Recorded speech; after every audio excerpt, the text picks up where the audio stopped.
ମାଛକୁ ଫ୍ରାଏ କରିକି ଭାତ ସାଙ୍ଗରେ ଖାଇଲେ ଭାରି ବଢ଼ିଆ ଲାଗେ। ଆଜି କରିବା ମାଛ ଫ୍ରାଏ ବା ଫିସ୍ ଫ୍ରାଏ।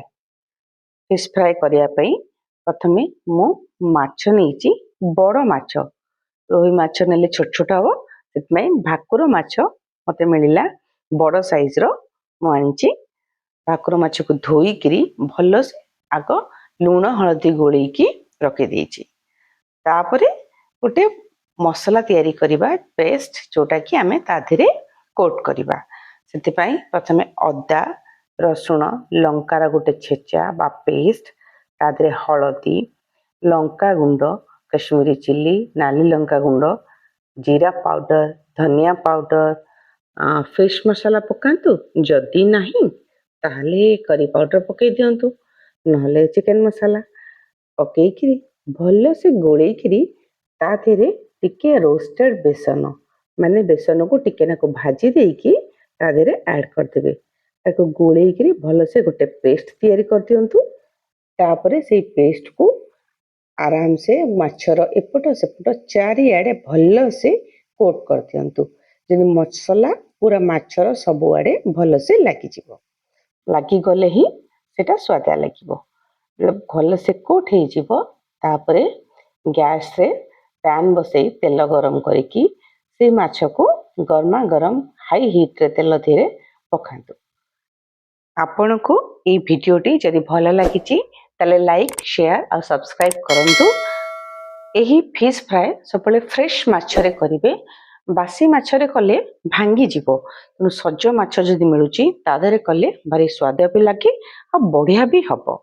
ଏବେ ଭଲସେ ମାଛ ଦିହରେ ଚାରିଆଡ଼େ ମସଲାକୁ ମାରିକି କୋଟ୍ କରିଦେଲା ପରେ ଆମେ ତେଲ ଗରମ କରିକି ତାକୁ ପ୍ୟାନ୍ ଦେହରେ ଆଗ ପକାଇବା। ତେଲ ସୋରିଷ ତେଲ ପକାଇବା, ବେଶୀ ଭଲ ଲାଗିବ।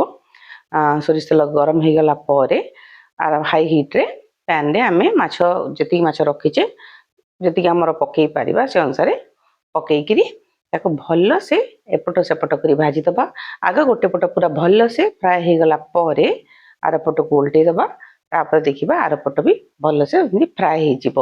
ପ୍ରଥମେ ହାଇ ହିଟ୍ ରଖିବା, ତାପରେ ଟିକେ ସମୟ ପରେ ମିଡ଼ିୟମ୍ ହିଟ୍ ରଖିଦେବା, ନହେଲେ ଯେଉଁ ମସଲା ଆମେ କୋଟ୍ କରିଥିବା ସେ ମସଲା ପୋଡ଼ିଯିବ।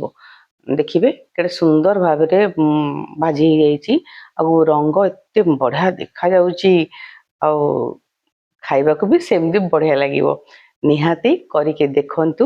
ଏଇ ଫିସ୍ ଫ୍ରାଏ ଭାତ ସାଙ୍ଗରେ ଭାରି ବଢ଼ିଆ ଲାଗେ। ତିଆରି କରିବା ବି ଏତେ କଷ୍ଟ ନୁହଁ, ଅତି ସହଜରେ ହେଇଯାଏ। କିଛି ମସଲା ଗୁଣ୍ଡ ତାକୁ ପେଷ୍ଟ କରିବା, ବାକି ତାକୁ ଲଗେଇଦେବା। ଏଇଆ ଟିକେ ଭାଗ ମାପର କାମ, ଆଉ ନହେଲେ ତିଆରି କରିବା ବହୁତ ସହଜ। ତେଣୁ ଆପଣମାନେ ନିହାତି ଏଇ ଫିସ୍ ଫ୍ରାଏକୁ ତିଆରି କରନ୍ତୁ ଆଉ ତାକୁ ଖାଆନ୍ତୁ, ଜାଣିବେ କେତେ ସ୍ୱାଦିଆ ଲାଗୁଛି। ରହୁଛି, ଆପଣଙ୍କ ସହିତ ଦେଖାହେବ ଏଭଳି ଆଉ ଗୋଟେ ନୂଆ ଭିଡ଼ିଓରେ ଆଉ ଗୋଟେ ନୂଆ ରେସିପି ସହିତ। ଆପଣମାନେ କମେଣ୍ଟ କରି କୁହନ୍ତୁ ଆପଣଙ୍କୁ କେଉଁ ରେସିପି ଭଲ ଲାଗେ। ମୁଁ ଚେଷ୍ଟା କରିବି ସେ ରେସିପି ଆପଣଙ୍କ ପାଇଁ ନେଇକି ଆସିବା ପାଇଁ। ରହୁଛି, ବାଏ ବାଏ।